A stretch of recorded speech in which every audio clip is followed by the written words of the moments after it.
Hey, everybody, and welcome to DBS Films Podcast. My name is Kellen. With me, as always, is my brother Brendan, and together we make movies with DBS Films. Today, we're going to go over the final part of The Devil in the Room, which is officially going to complete The Hateful Eight. I think we might even have a podcast just to kind of talk about everything we learned with those first 8 movies that we made. But before we go ahead and hop into it, let's go ahead, as always, and pitch our newest film, The Girl in Cabin 13. It is online. It is on Tubi. You can check it out for free. You can rent it from Amazon Prime. A lot of different channels for you to go ahead and see it. And if you go ahead and watch it, it really does mean the world to us. Also, be sure to take a look at the different online channels we have. We have a YouTube, we have this podcast, but we also have an amazing Discord channel. We have a Minecraft server. We have a lot of really cool stuff out there for our fans just to interact and engage with. We actually, I had the pleasure of meeting a few of our fans. And as always, we do have preferred casting for our super fans in the movies that we make. So be sure to take a look at our links. Go ahead, find us online. We'd love to have you part of our community. So Part 3, we're really just going to talk about post-production. Again, as we mentioned, with The Haunting of the Morgan Estate and The Devil in the Room, both of these movies basically took a year and a half for us to get finished products and released. Now, that wasn't all because of the movie itself. A lot of different things were popping up when it comes to the other business that we were working. And also just, it wasn't full time for us. So we kind of had them on the back burner, but both of these were the longest of post-production. So Brendan, do you want to kind of just, hop in again and briefly mention just how the post-production process can be the most detrimental to any indie filmmaker out there? Yeah, it's just because it's where the rubber meets the road. You're actually having to, put this thing together where, when you write a script, obviously you have to shoot it still. Actors can do a whole bunch of different takes. You can change, you can mold.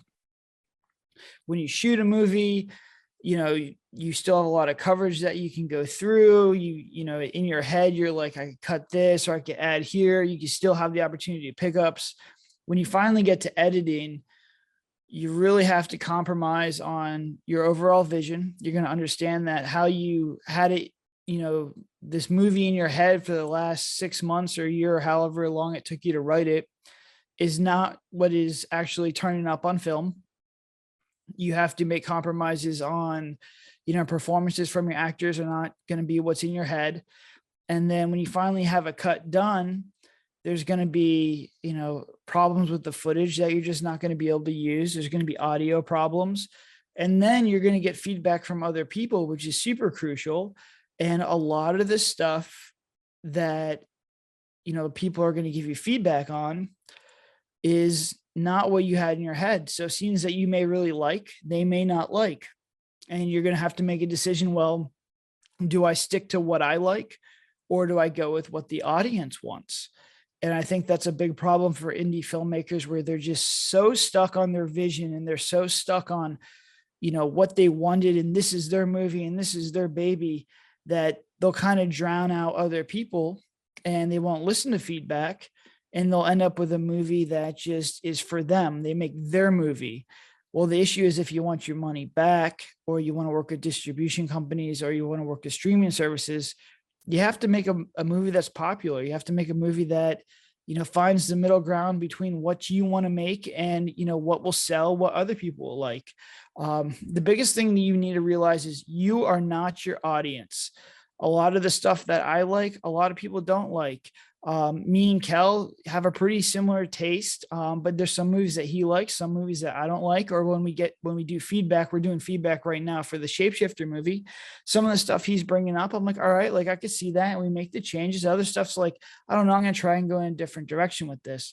But you have to act as a filter. I take as much feedback as I possibly can from a whole bunch of different people who like horror, people who write horror, actors who are in horror, and just people who watch movies in general. And then I try and make educated decisions.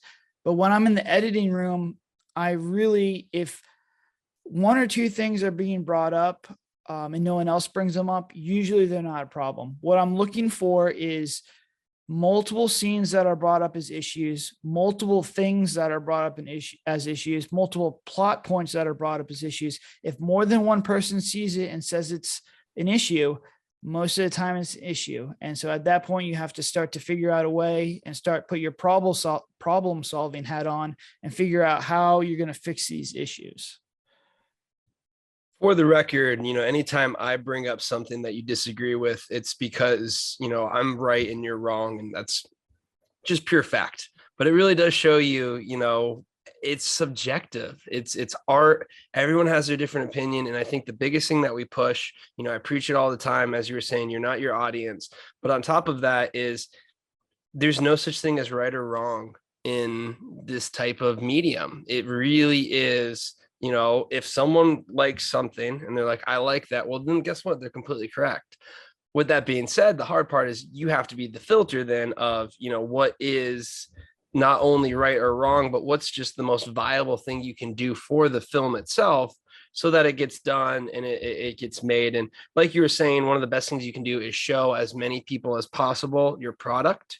I do want to touch on something real quick with showing people your product, what we benefit from. What are some tips on areas to show people your product? Because I think even now we're learning it now, but at what stages would you really look for feedback? And I think we have different levels of feedback. For instance, I'm going to get feedback at a much earlier level because we're working together with it, but walk through, because I feel like for someone like me who's very technical, I can understand and look at those problems. But eventually when we show it out to the audience, you really want to make sure the audio and the sound are kind of in a level where it's not taken away from the story. What would you kind of say about getting feedback in the proper channels? Yeah, and it's something that I learned.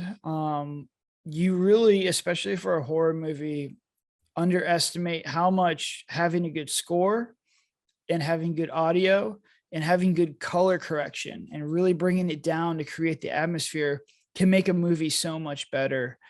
And I think I made the mistake of showing, the movie to people earlier when it was pretty much picture lock. So the picture was how I wanted it to go. The pacing was there, but the sound and the color wasn't there. And a lot of people just don't understand that. And they don't have a technical, aspect of it. So they're like, well, this movie's slow or it's not scary, which is true, but that's what audio and color and, bringing that atmospheric tone into the movie. So I usually get earlier feedback. I'm looking for, I'll do 3 edits really. The first one's like a pacing edit, and I'll show it to either my writers or I'll really work closely with Kel or anyone with editing experience just to try and get an idea of, all right, where does this movie lag and where is it going too quick? So I'm trying to get to that hour 20 mark. And the best feedback I've ever gotten on any movie is, wow, I can't believe that it didn't seem like that was an hour and 20 minutes. It went by really fast. That's the feedback that you want to get at this stage of your editing process. Then the next one's going to be like a basic color correction and adding placeholder music. So I'm just using music from other movies, or I'm using music that we've made from other films by our composer. And this one I'll show to people I feel more comfortable with, closer friends, so I could kind of talk through them, through the process with them to try and just get their feedback on certain scenes. And at this point, I'm looking for the scares. Essentially, is this scene scary? What do you think of this? I come preloaded with specific questions. And this is where we are right now with the murder house. I went through and we had a feedback session a couple of days ago. I came in with 20 or 30 questions. And, I was like, does it seem too slow here? Is it too quick here? Why didn't this pop scare work? What do you think, is wrong with this? Because I'm trying to figure out essentially like how scary this movie is going to get. And we have one scene in there that I thought was going to be really scary. I thought it was going to be a great scene, and it didn't turn out well. So now I'm like, all right, well, I'm taking the L on this one. How do we make it so it's not detrimental to the movie? So it goes through, people can appreciate it, but it doesn't really add anything, but it's not taking away. So that was my main focus of the viewing party, was to just see different ways to fix this scene. We got it fixed, and it's not detrimental to the movie. Then the final edit, which is probably going to come next week, is a rough edit, but it has the music in place and it has the color in place. And now I'm just looking feedback for, if anyone sees small little things, or if a lot of people once again start bringing up the same issues with the movie, I could go back and fix it. But you're not going to get good feedback on the movie if you don't have color correction done and you don't have audio done. And I'm still like, there's going to be issues. It's going to be a first couple pass, because audio usually takes a couple pass to fix up. But you have to get this movie in pretty good shape if you want to get good feedback. Exactly. And I mean, that's something where one of my good buddies, Mike, I always tell, I showed him all of our movies. So he's literally watched all of it. And when I sent him the one picture cut that we were talking about, I even said to him, hey, don't worry about the sound. Don't worry about the picture. It's going to be off. And all the feedback I got from him was, dude, I like the last one better, which that is like the worst thing I want to hear, because, it's all about progress. But he said the picture was like, he's like, the color was so off. And it's like the audio. And these are things that, unless you've actually been in the like thick of editing in that whole process, you're not going to be able to really toss those things aside. You don't have the understanding. Most people haven't ever seen an uncolor corrected movie. Most people haven't seen a movie that doesn't have the audio completely like scored up. And these are things that, it all fights against. But I think it's important to understand that if you are going to show a lot of people feedback, like you do want to do that, is important, but make sure you get to that, picture lock and score phase, so that they're not being distracted by things that you're going to correct. And then almost from them, you kind of taint them a little bit. Once they've seen it once, it was hard for me to show him the finished product again, and for him to really, set it aside. Now, when he did watch the finished product, he was like, wow, this is absolutely amazing, so much better, and all those things. So it just shows you how much of a difference it makes. But that is something that's very important. So we hopped into this one after the haunting of the Morgan estate. And I will say, if you haven't listened to that podcast series on the 3 episodes that we have for the Morgan estate, that was the process that really forged us in the fire of editing and scrapping. I mean, we really went through the ringer in getting that thing to finished product. I think we knew we had a challenge ahead of us, but we already felt the motivation of, hey, this isn't the Morgan estate. So what were you kind of feeling coming off of the backs of that trial, knowing that we had another fight on our hands, but we had a lot more experience in what we're doing? Yeah, I mean, leaving the set, I knew that the problems that we had, which was just we're missing some footage, but it was all footage that I could get, I could pick up. I felt good. It wasn't until I really started to go through the footage that this was in a much worse technical spot than the Morgan estate was. The Morgan estate was missing transition scenes. It was just missing scenes that would make the movie flow a little bit better. So it was like characters walking to different rooms or moving around the house in a logical way. This movie suffered from a lot of technical issues, as in the footage was broken. There were really bad angles. The scenes wouldn't cut together just because of the coverage that we used. There was a lot of audio problems with this. So, not having Kel on the Morgan estate was an issue, but we had the transitions on this one. Just the technical level of this movie and the technical shots was probably the worst movie we've had since like Whitlow days, it was disappointing because this was our 8th movie. But it created a much harder challenge in post, because you can always pick up transition shots. Like there's ways to get around that. Fixing technical issues is almost impossible. So we learned a lot about audio on this one. We learned a lot about how to fix like color correction when the camera is not properly exposed. But it was a different set of problems from the Morgan estate, where the Morgan estate it didn't flow. And this one was it had a lot of just specific technical issues that needed to be addressed. And that's the fun part with movies. It's never usually tit for tat the exact same thing, the issue problems. I remember for this one, we kind of knew the climax was going to be an issue. And also, we didn't really have the special effects scares that, we were looking for. So those were the two major tasks we had in the post production. So we'll kind of get through the post production of pickup shots that we had to do. And then we'll kind of discuss in more detail, what it's like editing and just what you can expect when it comes to, trying to finish that. So first things first, we knew that we had to pick up a cutting board chopping scene. That was actually probably one of the easier ones. Do you want to kind of talk about special effects and just, how they're important, how you should plan around them? And I think now more than anything, we tend to focus on what the special effect is and then craft the easier things like the scenes and whatnot around it. So do you want to just kind of talk about being horror? People are going to expect blood to some degree. What's your approach? What's your overall take to it? Yeah, with special effects, it's difficult because it's so important in horror. But people who know how to do special effects and can do it very well are usually in high demand and are very expensive.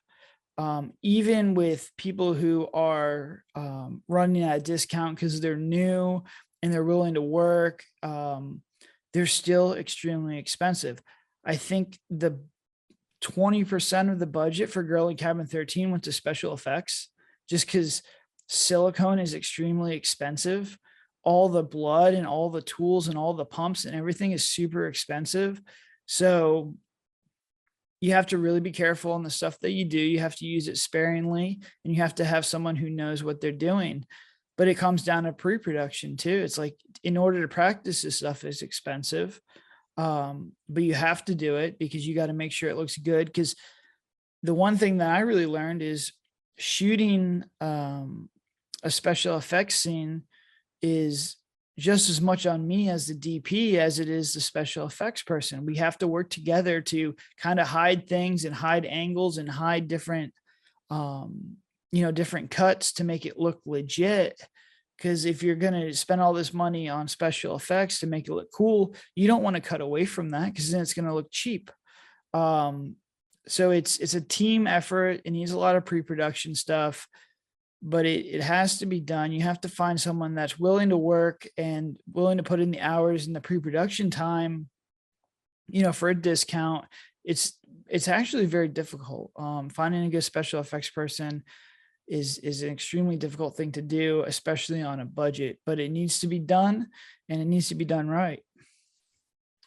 Exactly. I mean, that is something where I still think we're growing and developing, because as you mentioned, it is a big chunk of the budget. And I think you can end up throwing away a large budget, and there's things that don't come across even as that good. So it really is something where that's a harder place to do. So we did end up filming a cutting board scene, which was honestly, it fit pretty well, but we knew we had to spice that scene up. And then we took what we learned from the Morgan estate. We had Frank walking around our house with a smoke screen. We had a body double for our lead actress. We essentially did the same exact fix. So I think, a cool thing to touch on here is how you end up getting these little tools that can then be used in different situations. So do you want to discuss? Because I think more than anything, we basically took the same copy and paste mentality of how we're going to fix this finale. Yeah, I mean, it just goes back to, once again, I didn't feel comfortable making this movie, but we did it anyways. And we learned a lot of stuff from it. It's like, no matter what, when you make a movie, even if it's just, you don't feel good with it, you should still try and push forward, because you're going to learn a lot of things. We learned how to run a much more efficient set. The production was much smoother, but we also really learned how to do these little hacks of how to do pickup shots and how to make things seamlessly flow together. And we learned a lot from the Morgan estate, but I think we really mastered it with this one, because the Morgan estate was good, but we had a little bit more to it. This one, the ending was really missing a lot of things. So we really had to add the crazy bloody bathroom scene. We had to add all the smoke machine stuff. And we probably added more to this one than we did in the Morgan estate. But, now if we ever have any issues with transition scenes or stuff like this, going through these two movies, and especially this one, I feel comfortable with solving these problems in the future. And that's I think filmmaking just comes to trying to avoid the major pitfalls and the big errors that are just going to like really harm your movie. And the only way to understand those pitfalls is by doing a lot of movies and making a lot of films. And then I think the other thing is just, all right, if you do find a pitfall or if you find yourself in trouble, having a tool and an arsenal of, problem solving times that you problem solved in the past that you can go back into as almost like a little toolkit and be like, all right, well, I did this in the Morgan Estate and the Devil movie. It's not ideal, but I know how to fix it. If there's bad audio in one movie, it's like, all right, this isn't ideal. We did the best we could to prevent this, but I know how to fix it. And you start to fall back on certain scenes as well. If you're like, I need a specific scene. I've done it before. I know how to do it. It gives you more confidence as a filmmaker. Because if you have a movie with a whole bunch of scenes you've done before, or at least you feel comfortable with, it allows you to push your boundaries a little bit and, take on a little bit more risk, because you don't want to go into a movie and it's just super risky all the way through because you're going to have a high probability of failure. But if you have a nice balance between stuff you've done before versus new stuff, I think that's a good balance for an indie filmmaker to start off with. Exactly. And unfortunately, that's not the easiest thing to hear. It's not like, hey, there's your trick to mastering this. It is something that does take a lot of experience. And I think this was the first movie that we really felt it too. I know after getting done with The Haunting of the Morgan Estate, I almost felt like I was like 10 times as strong heading into The Devil in the Room, just because you had that many hours, you had that many reps with the Morgan Estate, that we were able, we identified new issues, but you really ended up, getting through the product in a much timelier manner. I mean, I think really, if you look at the delay in getting both of these out, it mainly came from The Haunting of the Morgan Estate. But then when we had The Devil in the Room, we just really understood, okay, well, here's where we're at. Here's what we need to get done. And more importantly, we now have the skill to do so. So would you want to talk a little bit about just the more hours you're putting into something, obviously you're going to get better. But I think if you can put hours into one area to make you a better film producer, like just getting a product done, it would most likely, in my opinion, be editing.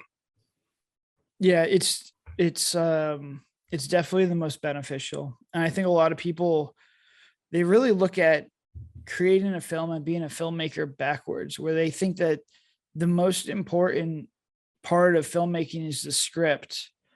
And then it's like actual running a production, and then it's editing, where really that's backwards. I think editing is the most important aspect of filmmaking, because you're really going to have to problem solve. It's painstaking. It's difficult. You have to put your ego aside, but it's where you can really pace a movie and really make a good movie great. Production is super important because you have to understand how a production set works. You have to work with the actors. You have to obviously make the film and get proper coverage. And then the script, yeah, I mean, obviously you have to have a good script. You have to have a good screenplay. But so many things change from a screenplay to, when you get on set, the actors can start improving, things can change around, things that you wrote in the script can come out completely different. Especially, if you have a director that's just, trying for a more improv approach like we do. And then once you get to editing, you can completely change a scene around and really, really completely change it from what the original vision was in the screenplay. So I definitely think no matter what, you guys should really be working on editing. And you don't need to be super deep and technical in it like we are, just because, we've dealt with so many issues that I had to problem solve it myself. But just understanding, how to create a timeline and get a movie on a timeline is a huge, huge factor for your movie. It'll make your process go so much faster, because even if you are working with an editor, instead of giving him notes, you can go back and you can cut it to how you want it and then send it to him to just clean it up. And that's just such a valuable tool. And it saves both you time and the editor time. So I think just understanding and have a general understanding of how to edit and how to edit in Premiere or whatever, program you use is just so crucial in the filmmaking process. Yeah, I mean, it really to me goes back to if I was like a filmmaker just starting off now, and there was one thing I could throw my time into, I would really look at doing editing. There's a ton of online courses, there's a ton of YouTube videos, and these softwares, they do look intimidating at first. Overall, though, they're designed to be easy, and you basically are clicking one or two of these different tools, and then you'll get and you develop as you go on. And as you mentioned, really any level of editing helps. Just getting something so it's on the timeline, being able to use your editing experience to say, okay, is this going to film together? Is this going to connect? Is super critical for the entire film production process. Having that mindset, I think, is probably one of the best mindsets you can have. I think everyone sees it like, oh, like you're saying, director and writer, those are the ones that like is really doing it. But it's a whole team, and it's a whole team funded on a multi-million-dollar budget. When you're looking at the indie film dynamic, you have to understand if you do not have that budget, you're going to need to fill in those gaps. And I think the best gap you can fill in, not only hours wise and what you're going to basically end up paying, but also the returns you're going to get from that and experience, is really in the editing room. It is something that, I think that was the best thing to happen to DBS. Do you want to kind of talk about, this was a real turning point and just how your mindset just completely shifted? I mean, I think that, this capped off the Hateful Eight. The next movie we made was The Girl in Cabin 13. But do you think this process of being in the editing room really kind of had you step out almost a new mindset and a new idea on how this whole process is going to work?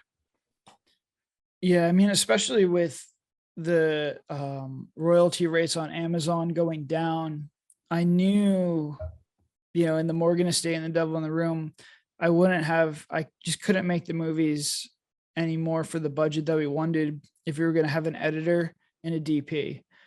It just wasn't going to happen. We couldn't do it. So at this point, I was like, all right, we need to figure out a way if we want to continue to make these movies on a budget that's, financially sound.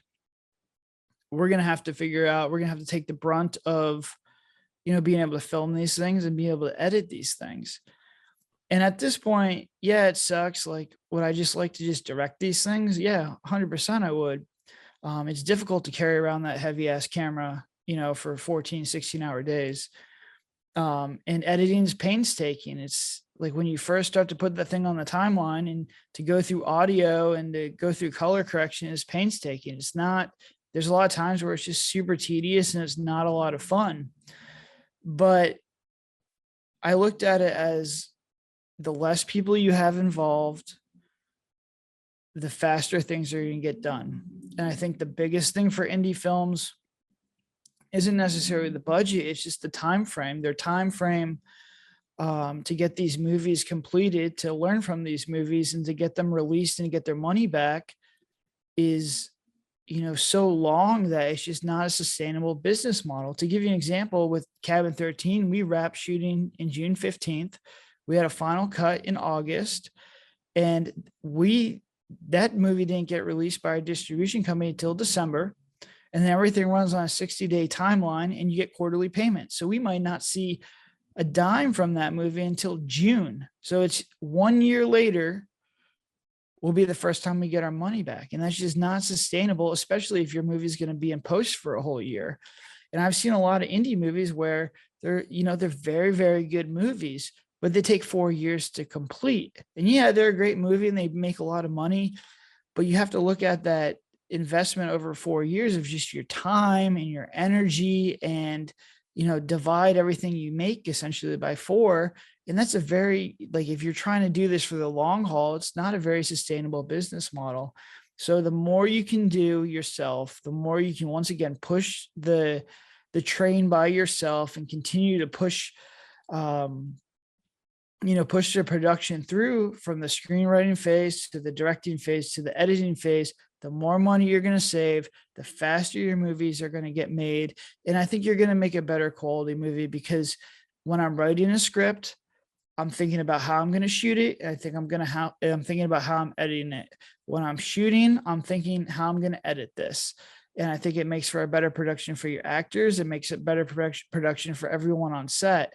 So the more you can do, and having just a general idea of all three phases will make you better at every single phase of the process.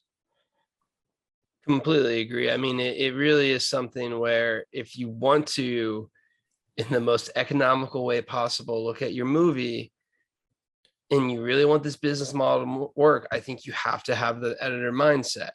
With that being said, if you want to just be a creative and you want to put your art out into the world, that is perfectly fine. That is completely acceptable. I 100% applaud you. But just understand that that means your budget that you're setting forth may never come back to you. You may never see a dime back. You may never pay for it. And just understand that. And I think a line gets blurred in indie filmmaking of people thinking, oh, I just need to make this and finish this, and then it's done. And I mean, you hear us all the time. Once the movie's done, you're just beginning on the entire marketing effort, the push that we really have for this. So it does take a lot of time for that. I think, one thing that was, a bit of a standout when it came to, the haunting of the Morgan estate and the devil in the room, we did end up having some technical issues. But I think one of the other big feedbacks that we got, that's something that we look for nowadays, and again, you only notice it in the editing room, is you really do want to learn how to show the audience almost like the whole house or the whole environment or the whole area, just kind of let them breathe and establish it. And again, our crew did a fantastic job. We're rush set. This is on the producer, on the director, to really understand what we need to get and what we don't need. But I really think one of the pitfalls of indie filmmaking is, since you're on set, you see the whole thing. You don't see through the camera. And until you force yourself to look through the camera in the editing room, you don't see that, wow, I wish we could kind of breathe a little bit here. Yeah, and I think it was also because we used two cameras again. I think that really limits you, just because you're limited on the wides that you can get. And I personally try and avoid wides, just because like we don't have a set designer, and wide lenses, we don't have access to like really high quality wide lenses that are sharp and can maintain the light that we want. That being said, like you have to, if you're not following proper coverage techniques, where it's a wide, medium, and then a close up, and you don't have those options in the editing room, people are going to notice right away your movie's an indie movie. You really have to focus on cheating the $1 million film look for your budget. And that's a lot of that is just replicating the coverage that Hollywood gets, as just your standard coverage. And I think that was one of the problems with this movie, is it took the way it was shot and the coverage that we got was just so awkward that it kind of took people out of the movie, and they could tell right away it was an indie movie. And you really want to try and make people believe that your movie was shot for $1 million, for as long as you possibly can. Going all the way through with a budget that's a shoestring budget is very difficult to do, if not impossible. But you really want to try and cheat it as much as you can. But you're not going to know how to properly do that unless you're editing and you're actively trying and learning from your mistakes. As I go through editing now, I'm like, oh man, that's a really good shot.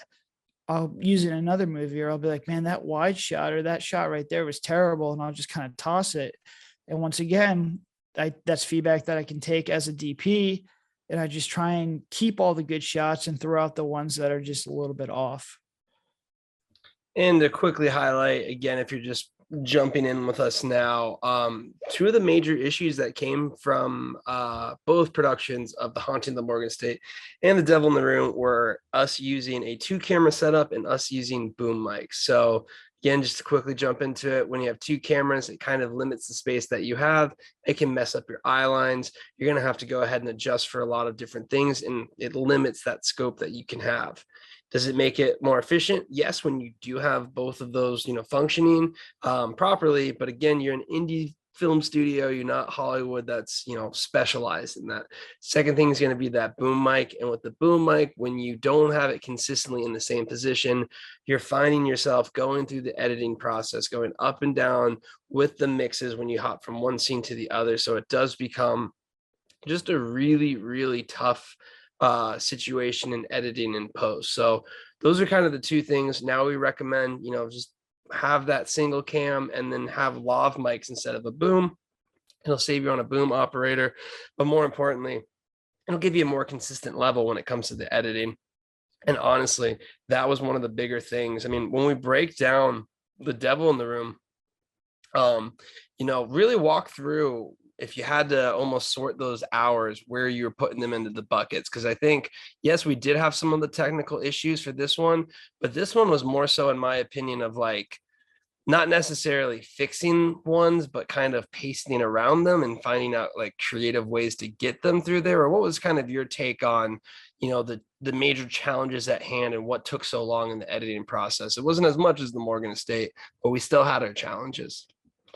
Yeah, so I think the difference with this one was it had heavy audio issues that we really needed to fix. There was a lot of technical issues as far as we actually like shot this one without lights, or we turned the lights off. There's a lot of sequences at night, dream sequences. And there were high ISO shots. They weren't properly lit, so the image was kind of falling apart. So if you go back and watch the movie now, there's some weird scenes where there's just no color in there because like the image kind of falls apart a little bit. So we had that kind of stuff. But the biggest thing, like I talked about earlier, was we got feedback from this movie on like a pacing cut. And during a pacing cut, I'm just looking for feedback on the overall story, where it slows down. And when I wrote this script and, we went into pre-production, I just never felt good with it. Just felt like it was very dramatic, and there's a lot of heavy dialogue stuff. And I was like, well, maybe I'm just wrong. And then when we started getting feedback from it, it was just a lot of drama and dialogue, and people just thought it was a very slow burn movie and that it just wasn't paced properly. And we had that feedback with the Morgan Estate as well. But the Morgan Estate, for just sheer luck, we were able to just chop a lot of the dialogue down and it still made sense. With this one, we had to explain so much because we essentially created our own world. And there's just so many heavy dialogue scenes that just needed to be in this movie that we just didn't have the option to really cut around. So we had to find creative ways to cut some of this stuff down and really, try and take a look at how we can make this movie flow a lot better. And that was like with montages, we cut a lot of stuff, we cut a lot of dialogue, we cut a lot of dialogue heavy scenes. And honestly, I kind of want to go back and see like one of the earlier cuts, because I mean, we probably knocked like 20 minutes off this movie. I think it came in right around an hour, but like I remember the therapist scenes were just completely cut down. The fire pit scene was completely cut down. So it was just like trying to get through these dialogue scenes and keep them, as interesting, and keep the things that need to be said that drove the story forward, still in the movie, so it makes sense. Oh yeah, I mean, I remember at one point with the therapist scene, we were just basically saying, what are the lines that need to be here, and tossing everything else out. We did that multiple times just to try and speed them up. And I think this was actually something that we learned. I don't think we did it as well in The Girl in Cabin 13 in the sense of just doing dialogue scenes. I think one of the issues with the Girl in Cabin 13 that we did resolve with it is we had them moving a lot. So they're running, they're going here. Anytime you have action, you split it up. A big issue with The Devil in the Room is these long dialogue scenes with them just sitting across from one another, going, just playing ping pong of here's the plot, here's the plot, here's the plot. And it doesn't really move it forward. But I think we really figured something out, and hopefully everyone else thinks this too, with The Haunting of the Murder House. And that's our dialogue scenes. We basically have two people talking to each other, but there's two groups. So you're jumping around, and it kind of keeps the pacing, and we're having them move. So knowing what you know now after having a finished product of The Devil in the Room, what would you kind of say is some tips for doing those dialogue scenes? Because again, you do need to get plot out. You do need to explain the stakes so you properly set up the action moments. But what's that secret sauce to almost making it flow much better or as best as possible? Well, I'd say try and do what we did in Girl in Cabin 13, which is have the bare minimum of like dialogue and plot, and just make sure the movie's paced properly. Because so on one extreme you have The Devil in the Room, which had a lot of plot, it had a lot of dialogue, it was very dialogue heavy, and the feedback and the feedback from that movie was that it was slow and people were falling off. And we have data to show that people barely got through like 20% of that movie, versus The Girl in Cabin 13, which is very lean. Everything they say does something, and there's almost no dial, or there's no like plot building or kind of a story arc in there. Now, that's not to say The Girl in Cabin 13 is how you should, try and get to a movie, but it's a starting point where, so you have two opposite movies on the side of the spectrum. If you're going to lean in one direction, lean on a leaner movie with less heavy dialogue scenes. But there definitely is a middle ground, and that's like what we had in The Murder House. We're like, all right, The Devil in the Room is too heavy on dialogue, it's too heavy on plot, people are falling off. The Girl in Cabin 13 it has no plot, essentially. It's just a crazy movie that's paced extremely well, but it gets you going and it goes through it. So we kind of merged, and that's where we got The Murder House. And honestly, this is the whole process of filmmaking. We make mistakes, and then we overswing in the other direction, and then it takes another movie to line up in the middle. And I'm looking at the Shapeshifter script now, and I'm going through it, and I think the Shapeshifter script has even more dialogue and plot than The Murder House, because we have to kind of explore this lore of the Shapeshifter a little bit more, and create like a little bit more of a world. But at the same time, it's, I always go back to the Cabin 13 movie and try and make it as direct as possible, as lean as possible. Because you shouldn't really be able to go to the edit room and be able to chop off large chunks of dialogue. If you find yourself doing that, that means your screenplay just was wasting time. You're using dialogue that shouldn't have been used. So I think, we were in one direction with The Girl in Cabin, or with The Devil in the Room. We swung completely the other way with The Girl in Cabin 13. But out of the other two, always try and stay leaner and focus more on pacing. But I think now we've calibrated, and we've made another step in essentially DBS history of balancing dialogue and story building with pacing. And I think that's how you get a really good screenplay. I think that's how you have a really good production, and that's how you get a really good movie in the editing room that gives you a lot of choices. It just took us 11 movies to get there. Exactly. The experience you get from finishing and completing the movies is really going to be the best and most beneficial thing. And, you really don't know these lessons until you've been through them. And like you were mentioning with the dialogue, I feel like now every time we have a line, it's almost like, what is this accomplishing? And how do we pace it so that it's interesting? And how are we breaking it up? Because I think one thing that's with the Shapeshifter script that we have now, there's a lot of moments that there's dialogue, but we're also having increasing tension, and we're moving it quickly.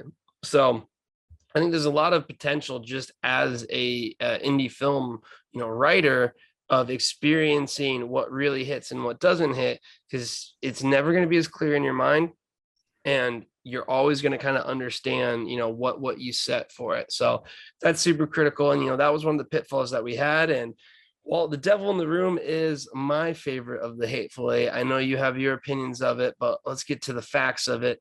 How did it do, and how did we market it? So to give you guys an idea, we always split test our titles. We always split test the blurbs. We always split test the cover art. And the winning blurb for this one was: a young couple look to prevent an evil spirit from trapping their souls in the realm between sleep and reality. Now, my expectations, I was like, people love sleep paralysis. This is going to be fantastic. How did it do, Brendan? Well, I mean, we had a really good split tested cover, and I think that blurb is excellent. It gives the viewer an idea of exactly what the movie's about. I think the issue when we started to gather the feedback, I knew the feedback coming into it was, it's a slow burn movie, and the ending just doesn't hit. We're like the two things.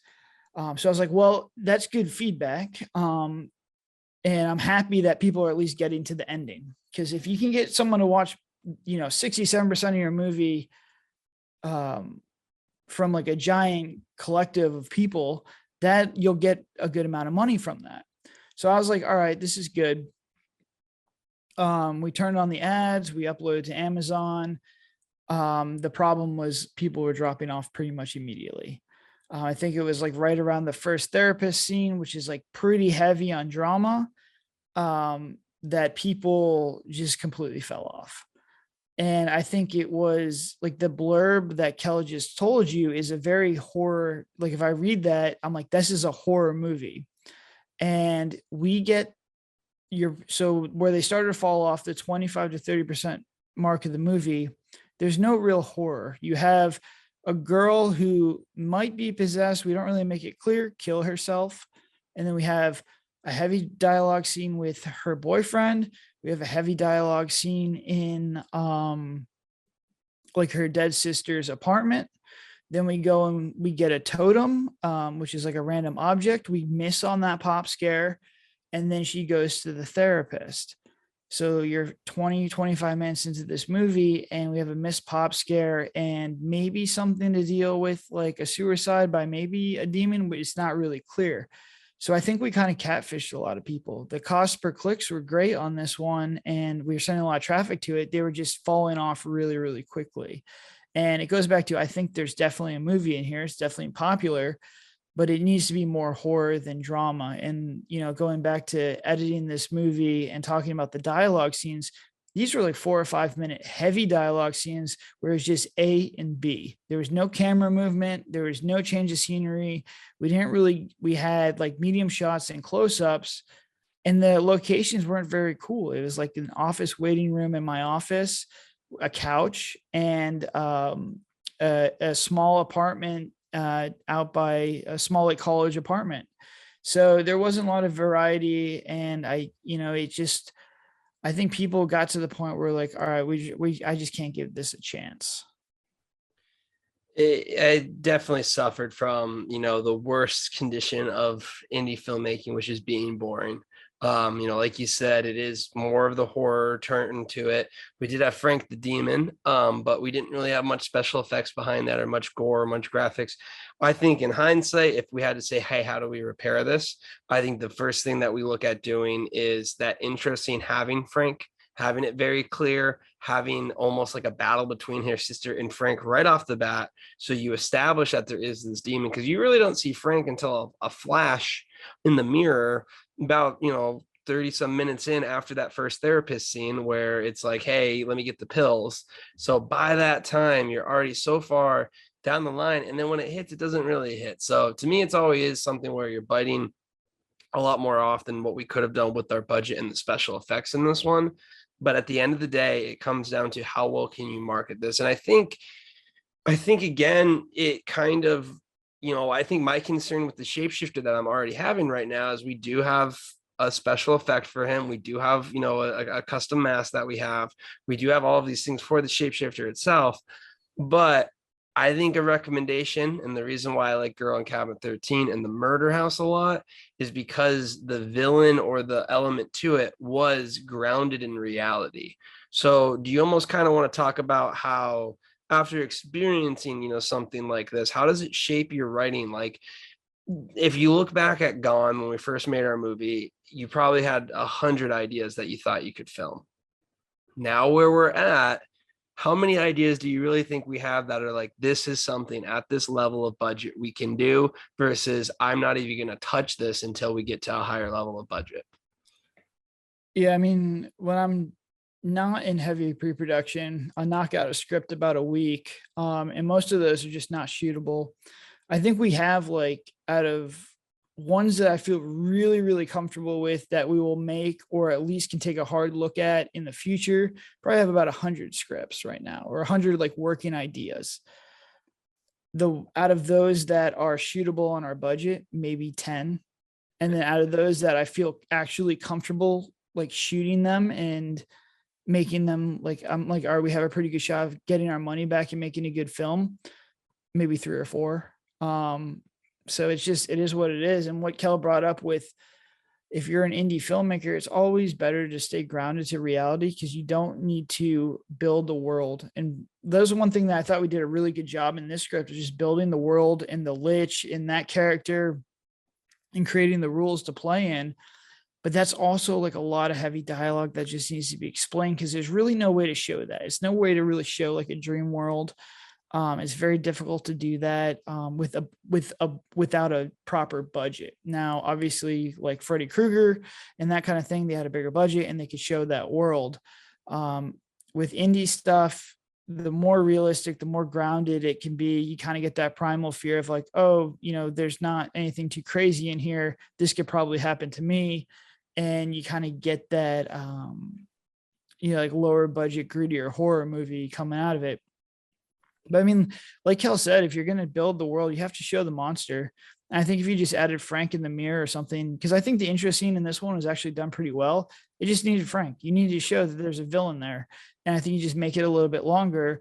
And then she just needed to suffer from like a dream sequence in there that hit. And then, the totem thing was fine, but it needed a better scare on it than just the boyfriend grabbing her. Because once again, like, the boyfriend, like, we made the mistake of, there was nothing really supernatural or crazy about this movie till probably the midway point, which is when she suffers sleep paralysis the first time.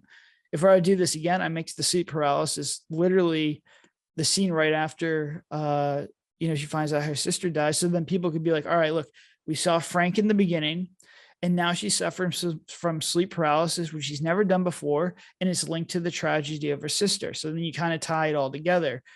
This is stuff that we learned by doing these screenplays and learning and getting feedback. But it's like, all right, look at this. This is how we can take this script and we can fix it and make it better.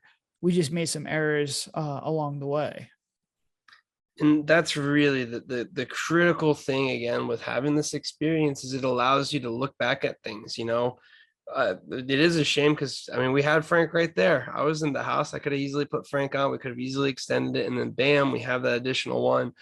And it goes back to knowing, okay, well, we can't be boring. We have to move. And I think one of the best things that I like the most about The Haunting of the Murder House, like you said, the best thing you can say is, man, this movie was really quick. But I absolutely love the intro we have. I love how the intro ties back to what's going to happen. And I love how we immediately start seeing what you see in the intro, like right when they get into the house. So, again, if someone says you had a terrible ending, that is perfectly fine. That is great, because that means they got to your ending.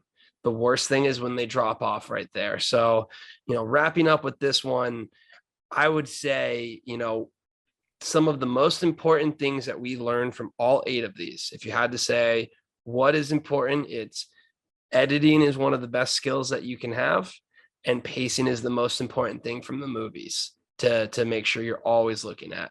What would you kind of say is your overall opinion, wrapping up 8 movies, and what shaped, the difference in mindset going on to Girl in Cabin 13, which again is a completely different tier if you look at it in the DBS, in anthology? Well, I mean, you just have to do it.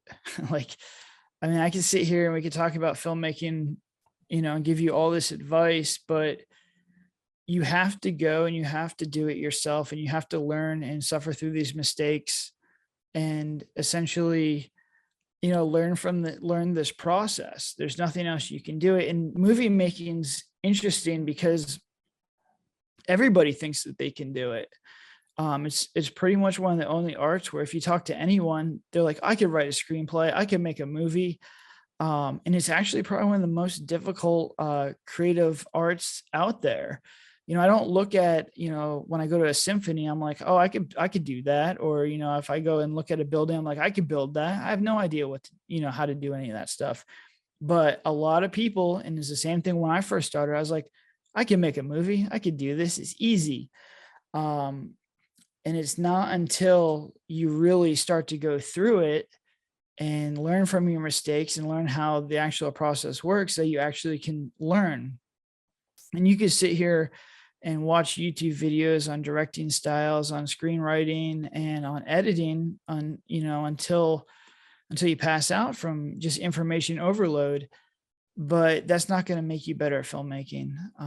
You really have to just put in the reps and put in the time, both screenwrite or just writing screenplays, shooting movies, and then editing the movies. And you don't need to start with features. No one's saying you need to start, making features. Start with shorts. While we were, waiting to green light Girl in Cabin 13, I think we did 3 or 4 little shorts. Plus we had a filming business that allowed me to, hone my skills as a DP. So until you commit to actually, writing 1,500 or 3,000 words a day, watching movies and, trying to pick out certain scenes and, watching movies from an editor's perspective and a filmmaker's perspective to get ideas and get, creative feedback that you can use, and to actually start shooting shorts or little test clips, you don't have a chip in the game. So you can, my really only advice after all these 8 was just the benefit of having a body of work that I could look back on and say, look, these are the 8 movies that I made. This is the feedback that I got from people, and this is feedback on myself. And this is what I learned from both, screenwriting, the production process and editing process. These were the things that we did well. These were the things that we didn't do well. Having all that information laid out in front of me, I was able to sit down, rethink my whole process, create a business model out of this, and then move on. And I think people never get to that, or a lot of filmmakers never get to that stage, never get to that level. And it's not saying you need to do 8. You can make 1 or 2 and have the same amount of information because you're just smarter than me. It just, everyone moves at their own speed. It took me 11 to figure this thing out. But you have to have a body of work to sit down and objectively look at it and learn from your mistakes, and, take the stuff that you did well and take it and put it in your next movie. And, here's the thing, this is not the end all be all. I look forward to us filming and, being done with The Haunted in the Murder House. We're already looking back and knowing what we do different. Shapeshifter would be the same. Every single movie that you make, you're going to get invaluable insights into finishing the product. There's a whole bunch of stuff we learned in editing process, that we can redo, in different scares that we unlocked from the last one that we're going to do again. So there's just a ton of stuff that comes from the experience. And I think that is important, because I think a lot of filmmakers out there can get trapped in the cycle of consuming, our podcast or consuming other informations, looking for, what is that thing that's going to make me a better filmer. And they're going to, almost mentally compartmentalize and say, well, I've been listening to this, or I've been diving into this, and, this has been giving me great feedback. When actually doing something and completing something is on such a completely different level, that until you do that, I think you're really never going to understand, because each experience is different.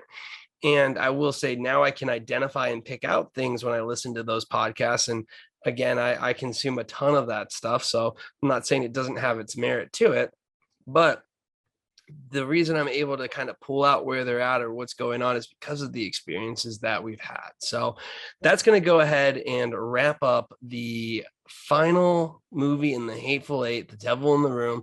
It is still on Amazon, so if you do want to go ahead and watch that, you can go ahead and rent it. We have The Girl in Cabin 13, which is online for free on Tubi, but you can also find it on multiple other platforms.